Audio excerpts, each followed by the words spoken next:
Hey, it's James, Father's Rights and Resources, hashtag how I got custody. I gotta talk about a comment I got on YouTube.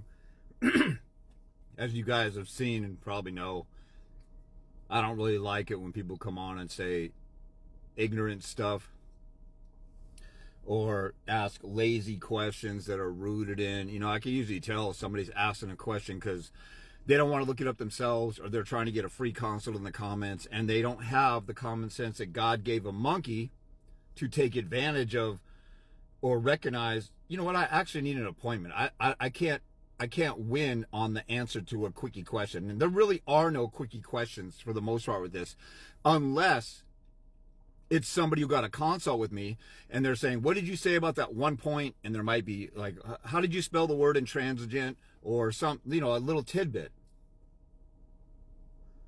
But I'm constantly getting dumb questions like, what about mediation? What do you mean, what about mediation? Like, they don't even though it's a vague question, they still don't even ask it in a complete sentence to try and make it that specific. And that's why you're losing, because you're a lazy, shiftless loser who doesn't want to use subject, verb, and a couple adjectives to describe what the hell you're talking about. You're a lazy, shiftless, welfare bum-minded, simp. Like, you got somebody who might be able to answer a quick question if you really had a quick question, but you won't articulate it specifically enough to clarify what the hell you're even talking about. So half the time I don't know what the questions are. But more than, lazy questions or someone trying to steal time or get a free consult with me in the comments, I hate when somebody comes up with their own false doctrine, because if somebody reads my comments and they reads the comments to my videos and they believe what this person's actually saying, that might mislead them and cause them to not fight the right way. So I'm going to break this down and pick this idiot apart. A lot of guys go to court and they experience something, like they experience discrimination or they experience being shut down. So they assume that's the way that it's supposed to be, or the way that it is, when a discriminating court violating the rules or violating your rights doesn't make it right, obviously.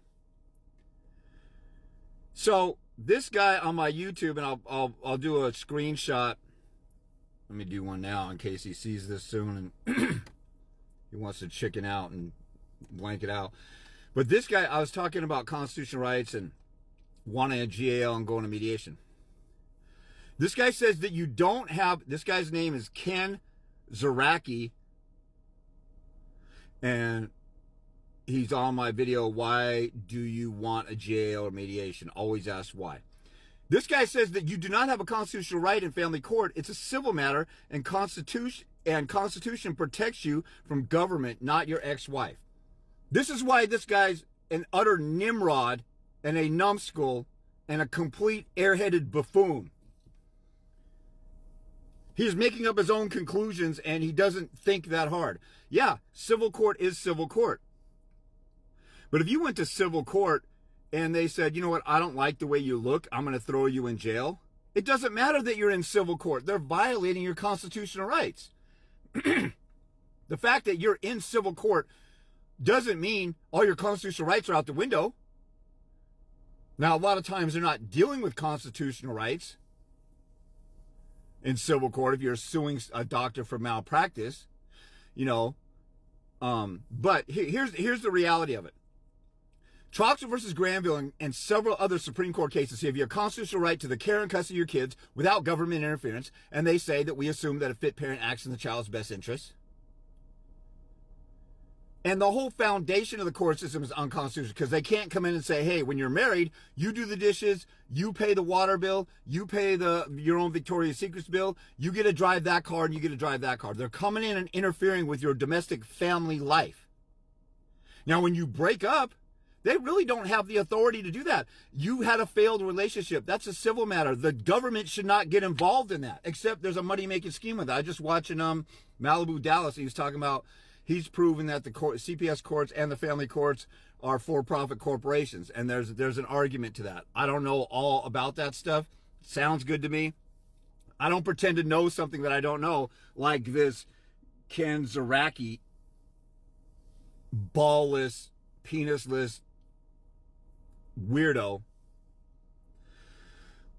Since you have a constitutional right to care and custody of your kids, what they've interpreted that to mean is that only when we totally take your kids away, like in a foster care dependency case or adoption case, then you have a constitutional right to an attorney because we're going to totally terminate your rights. But if you're taking away any access that you have to your child, it could be argued that you're interfering with my constitutional right. And this guy is so stupid that he says in civil court, you can't be protected from your wife you don't have any constitutional rights to be protected from your wife. The government is the one who comes in and makes the orders, you stupid, dumbed down, airheaded, numbnuts buffoon. And see, it's always guys like this that got no videos, no followers, no subscribers, no identity. So he's probably an attorney who doesn't know what they're doing. But, everybody wants to be a coward and just come in and drop some stupid false doctrine like a cult leader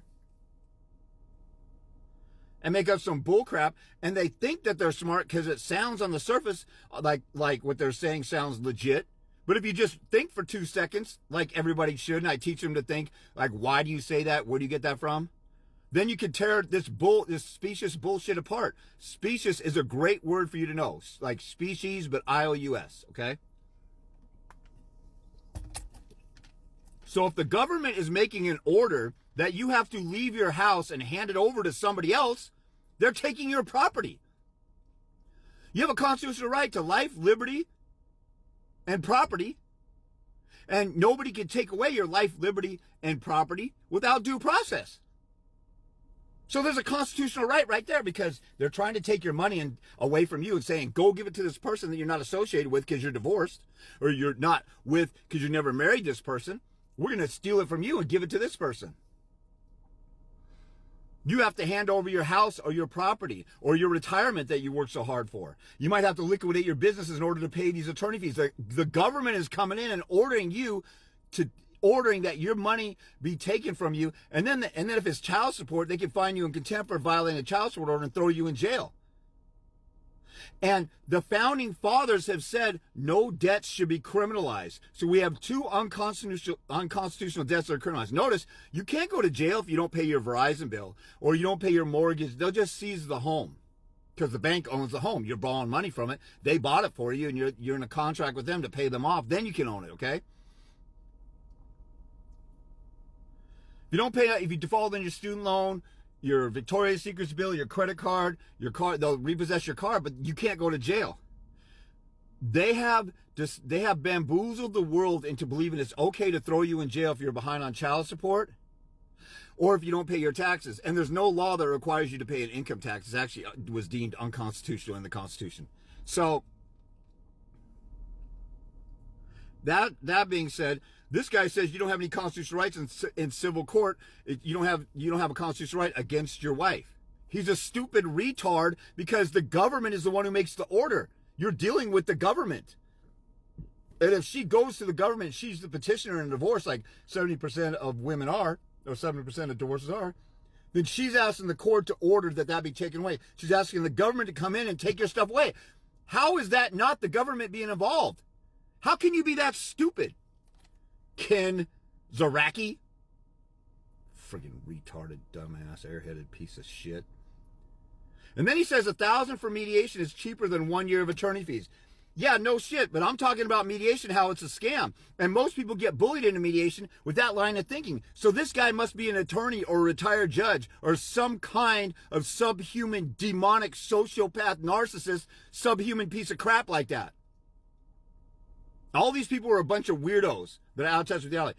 And then he says, yes, settlement is an option to save money, which is also the point of mediation. You stupid jackass. I just explained in the video, if you can settle with the mother at mediation, you could just call her up and say, hey, what do you want to settle on? And draft the paperwork. And then on top of that, the emphasis in my videos are doing this stuff without an attorney. He's sitting there saying, get an attorney, go to mediation, pay $1,000 so you don't go to trial. That's the whole scam of scaring you and bullying you and strong-arming you to surrender. Hurry up and sign this mediation. You're going to pay these attorney fees. You're going to go to trial and pay $20,000 attorney fees. Do it. If you represent yourself, you can talk shit to the other side and say, I'll take you to trial. I'll take you to a 7-day trial. But see, this guy has a bitch-made, simp, slave-like mentality, and the government is his master, or he's part of it, and he's an attorney. So this guy can F off and suck a big fat one.